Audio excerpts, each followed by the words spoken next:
आज अपने booth number 182 के ऊपर पहला वोट मैंने ठीक 7 बजे डाला है। भले मैं 3-4 मिनट पहले पहुंच गया था, लेकिन मुझे 3 मिनट इंतजार के बाद पहला वोट डालने का अवसर मिला है। एक साफ तौर पर संदेश भी जाता है कि लोग अपने घरों से जल्द निकले, अपने मताधिकार का प्रयोग करें।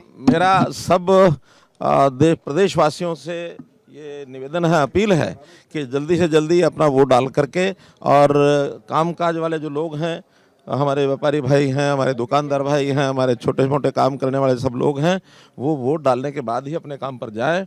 सरकारी छुट्टी है, इसलिए उनको कोई समस्या ज़्यादा नहीं है। करनाल को लेकर आप क्या कहेंगे, क्योंकि नज़र हॉट सीट पर बनी हुई है? देखिए, करनाल सीट बहुत अच्छी कंफर्टेबल सीट है।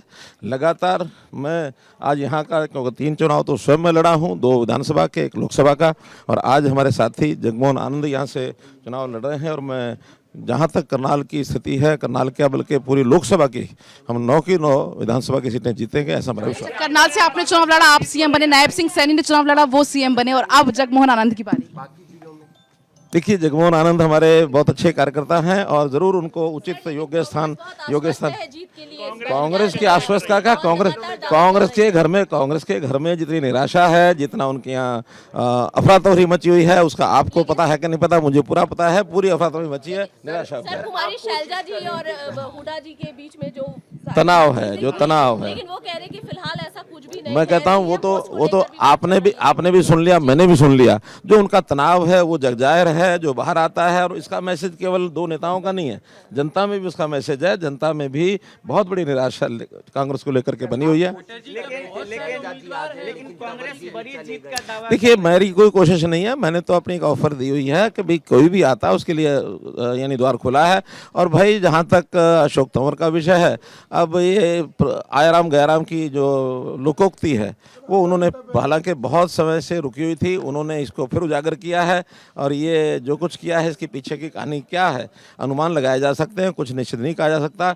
दोपहर को 12:30 बजे भारतीय जनता पार्टी की सभा में संबोधित कर रहे हैं, और 1:30 बजे 1:45 बजे जाके मंच पर चढ़ जाते हैं कांग्रेस की। जरूर कुछ ना कुछ खिचड़ी पकी है, जब पता लगेगा आपको बताएंगे। बहुत कहानियां घड़ी जा रही हैं इस बार के चुनाव में, बहुत, जैसे आपने कहा ये कहानी है, इस तरह की बहुत कहानियां घड़ी गई हैं इस बार, उसको कैसे? देखिए, अब ये कहानियां घड़ने की स्वतंत्रता सबको है, चाहे वो जनता हो, चाहे नेता हो, चाहे मीडिया हो, सब घड़ते हैं।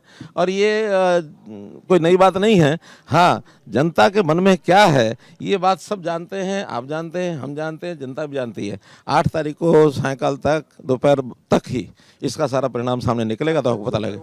हीरोइन और कोकीन पकड़ी गई, उसकी तस्वीर दीपेंद्र हुड्डा के साथ। कांग्रेस की जो एक मूल स्वभाव, इस प्रकार के लोगों को संरक्षण देना, और ये इसमें से साफ जाहिर होता है कि इतनी बड़ी जो कोकीन की ये खेप पकड़ी गई है, इसका मतलब हरियाणा के नौजवानों को नशे की ओर धकेलने का काम उनकी पूरी प्लानिंग है। और इस प्रकार की प्लानिंग को हमारी प्रदेश की जनता समझती है। जैसे नौकरियां बेचने की बात खुले रूप से उन्होंने कह दी है। हम तो बिना पर्ची बिना खर्चे की अपनी बात लगातार कह रहे हैं, आगे भी रहेगी।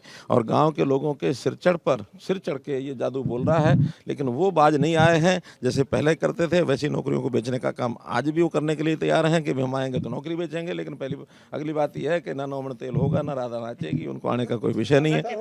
जीत को लेकर इस बार मैं समझता हूँ जो पहली बार 14 का जो हमारा रिजल्ट था, उससे भी ज्यादा बढ़ करके आएंगी। और मैं समझता हूँ 50 से ज्यादा सीटें हमारी आने वाली। बहुत बहुत धन्यवाद।